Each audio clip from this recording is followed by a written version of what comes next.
If I ask you to name your one all-time greatest all-time Premier League player, I'm not talking about Liverpool, but it could be a Liverpool player. But who's your all-time greatest Premier League player? Stuck. All right. Good morning to the listeners on the show today. Good morning to you too. Another beautiful Tuesday morning. I mean that's a tricky question, but it has to be. I'm sorry, it has to be a Liverpool player. I don't care. I don't care. I'll go with Steven Gerrard. Actually, he's my favorite and my greatest Liverpool, my greatest Premier League player. Yeah, let me put it that way. You know, this man I watched. Gerrard. You know, I watched everything. Steven Gerrard didn't win a single Premier League title. Yeah, I know he didn't win, but I mean, he won the Champions League. I'm not talking of Champions League, all-time Champions League player. He didn't win a Premier League title. You know, but looking at the legacy, leave legacy. His legacy is sleep and fall. Hall of Famer. Then Baba, I'm calling them Baba for you. What's that? You know, I'm saying Steven Gerrard because I watched him. You know, when he was young, I watched him play, and you know, it was spectacular. It was phenomenal, not just for Liverpool. You know, in the whole of the Premier League, you know, the English Premier League as well. You know, broke records. You know, he's known for long range and scored, you know, spectacular goals playing for Liverpool. I'm saying Gerrard because I watched him. From the onset. He retired. Steven Gerrard is my Premier League player of all time. So you pick Steven Gerrard over Frank Lampard? Definitely Steven Gerrard. Really? Yeah. You didn't watch sports schools? Over Frank Lampard. Steven Gerrard for me. Anytime. Over Frank Lampard. Over Frank Lampard. Yeah. Over Frank Lampard. I'm saying it again, over Frank Lampard. Because if Champions League is the yardstick, Frank Lampard won Champions League. Oh. I'm just telling you. I know he won the Champions League. Okay, I'm not sure you know where. Okay, so we have a visitor in the studio. So every once in a while something just catch my attention, and you know me, I do some things that are not really as rational as you would think, and somehow I saw somebody using our logo as his DP on WhatsApp, and I was surprised. Like, okay, this is not our staff. This is not someone that I know who's the person. So I yesterday I said he should come to the studio and pick up a T-shirt for that much love, for showing us that much love. That means he must believe in this brand. I mean, this is a baby brand compared to. Oh God, there's a catapult in the studio. Since happened, thank God it didn't hit anybody. Said, would have said I brought somebody into the studio to come and to come and blind them or break their head. Okay, so Christopher Martins, good morning and welcome to the Sports Buffet. How are you doing today? I'm doing fine, sir. So leave this out of it. My name is Edafe. Where did your idea of you using our logo as your DP? Where did it come from? Since last year when I came to Lagos, I've been listening to this radio station and I've always enjoyed it. So I decided to be always using it as my DP. Wow, thank you very much. That means like you didn't even know the whole Elegbete back end. You just fell in love with this radio station. Thank you very much. That makes me feel very happy. What club do you support? I support Barcelona. Okay. People are suffering right now, Sha. How does it feel watching Madrid win the title, Carlo Ancelotti forming Don Corleone, smoking cigar, and you guys are like 17 points behind? How does it feel for you this season? Is this a good season or a bad season? Actually, this season is a bad season, but thanks to Xavi, he helped us to revive the season.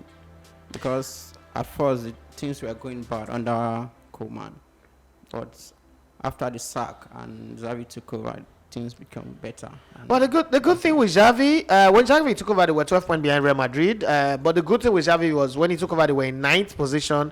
Now they're in 2nd or 3rd. So at least you're going to play in Champions League next season. You're not going to romance Europa Conference League like Manchester United, who used to be a giant. But now we know that some of those wins were match fixing. Anyway, that's my belief. I will stick to that one.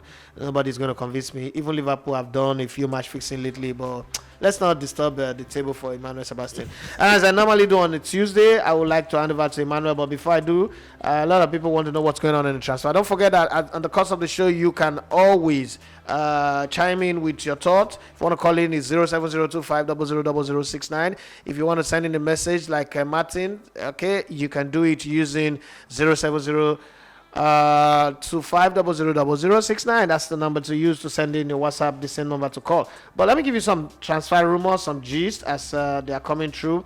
Don't forgetting that the death of Minorala definitely will have an impact in how the transfer market swings. But the family have come out to say his son, his wife, his cousin, his sister, everybody will run the business, and all the players that they are managing, they will still give them the very best of attention and focus and make sure that their football business goes well. So I'm happy for that. But let me start with this. Manchester United will have a free run at signing England midfielder Declan Rice, 23, from West Ham, with rivals focusing on strengthening other areas, according to ESPN. Everton would accept a fee, of 50 million for Brazilian forward Richarlison, 24, this summer, and are confident of getting such an offer. Arsenal is looking at him anyway. AC Milan and Juventus lead the race to sign Manchester United and England midfielder Jesse Lingard, who is 29. Arsenal have renewed their interest in Inter Milan and Argentine 24-year-old forward Lautaro Martinez after finding out that they would not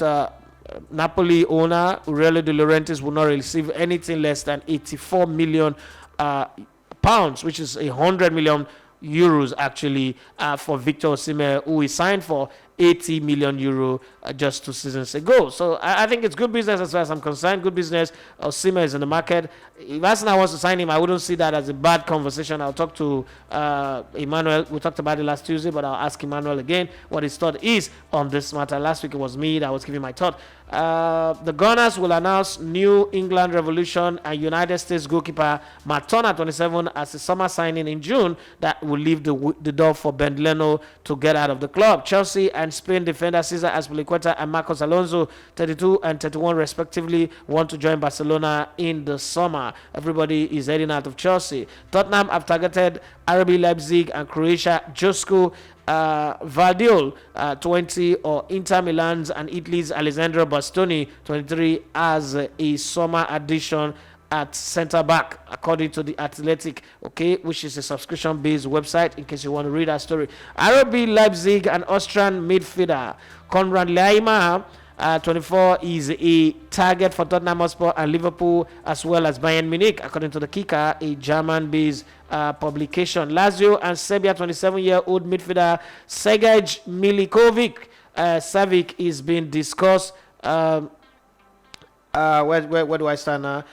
Is being discussed as a possible target for both Manchester United and Paris Saint-Germain. Leeds will not make England midfielder Kevin Phillips, 26, a new contract offer until June because they are more interested in seeing if they can sell him to another club. Ajax would reignite their interest in Tottenham and Netherlands forward Steven Bergwijn after the 24-year-old said he was open to leaving the club after not getting as much playing time as he would have expected. Newcastle's former Wales international defender Paul Domal, 30, is set to sign a new deal at the club. Relegated Norwich are set to sell former England under 21 defender Max Aarons. 2-3 seasons ago, Bayern Munich wanted to sign this player for 80 million, but they turned that money down. Now we should be looking at themselves right now and be saying, if only we are taking that money. If only we are taking that money. They made several mistakes with their 2 fullbackers at the end. There was a left back as well, Jamal Lewis as well.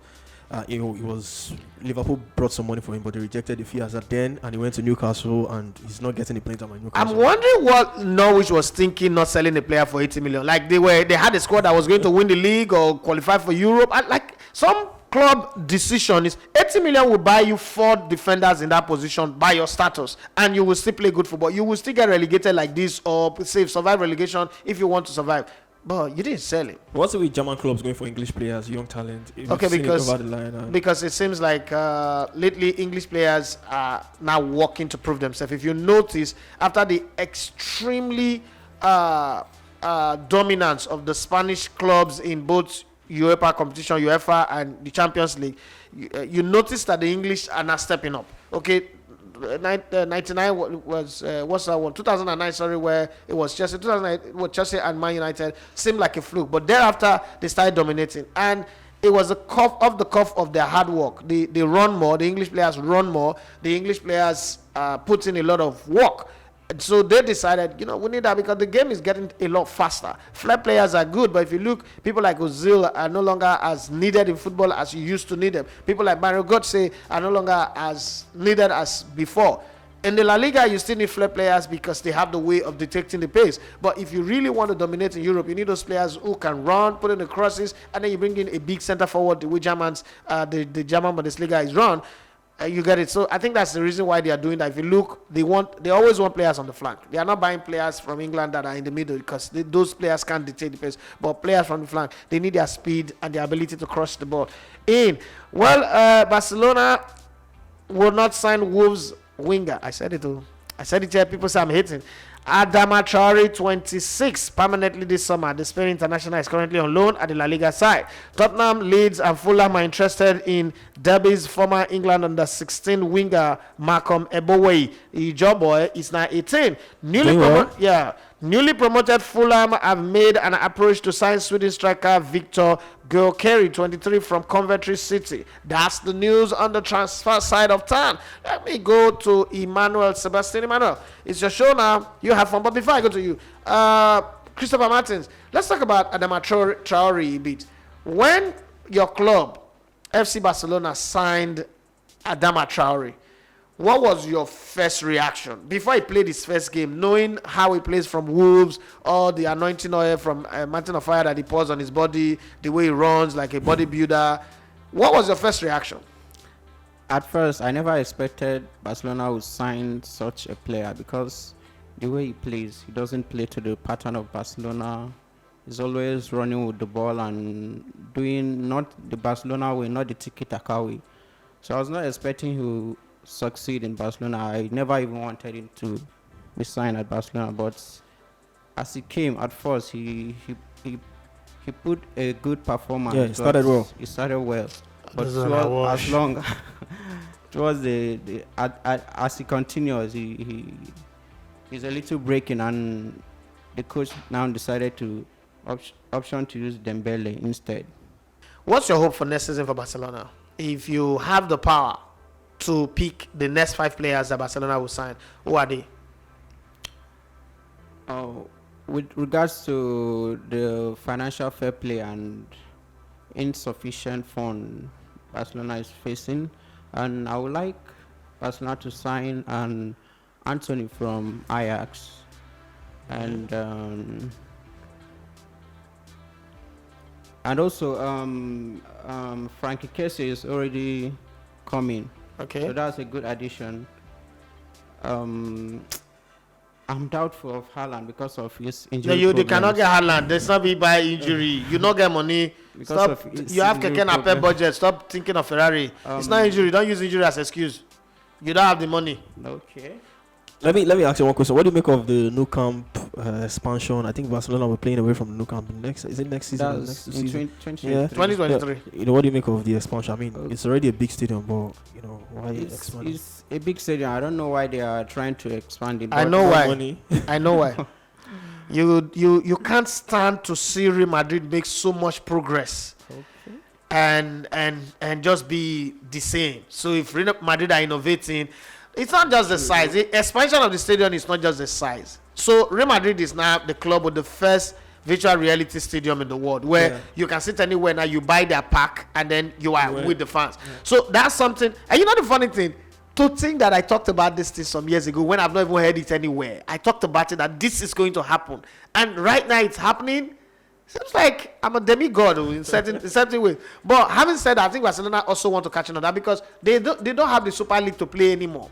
And it's an opportunity for them to use that one and catching on it because we are in the metaverse. Whether we like it or not, we are now in the metaverse. The universe has been shrunk to a very small size. We're now in the metaverse. And everybody wants to catch on it while we still have our people playing sports for luck.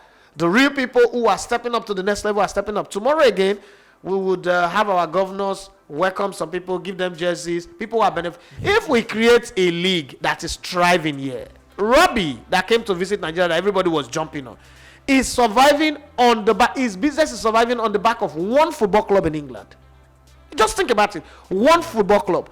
What stopped MFM being so big, Enyimba being so big, Canopilas being so big, Heartland Rivers United, Kwara United, Remo Stars being so big that somebody will create a fan TV of their fan base and grow like Robbie, who makes over 1.2 million pounds every year from what's it called, from YouTube. That the governor of a state in Nigeria would so much invite him to the house.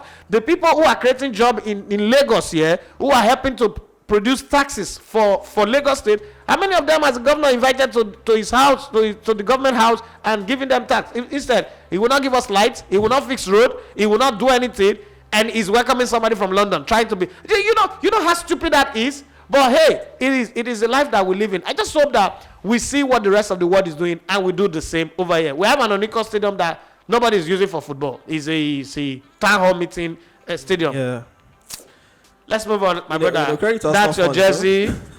No, that's not fun. I don't have a problem with I was Arsenal. at the viewing. It was energetic, really energetic. That is normal. It was normal until I saw Sanwo-Olu hosting him. I am happy for the Arsenal fan. I'm an Arsenal fan. I'm happy for the Arsenal fan really, TV. really Expanding your net. Isn't that why I'm going to Dubai?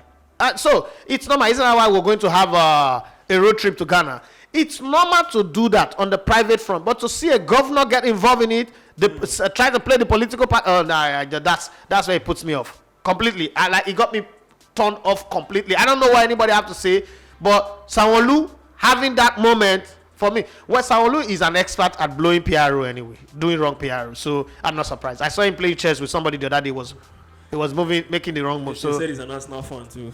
oh, Sanwo-Olu is not an Arsenal. Oh, Jesus Christ! Why would he be an Arsenal fan? Jesus Christ! No wonder. No wonder. My brother, this is your t-shirt. Please, thank you very much for supporting our radio. Thank you for loving us. We don't know what we've done that made you picked us, but thank you very much. May God continue to give you that. First official receiver of the elevator mesh. Yes, the first one. Yeah, it's the first one. Christian Martins. Thank you very much for coming to the Elevator TV neighborhood. God bless you. You are listening to Elegbete TV Radio.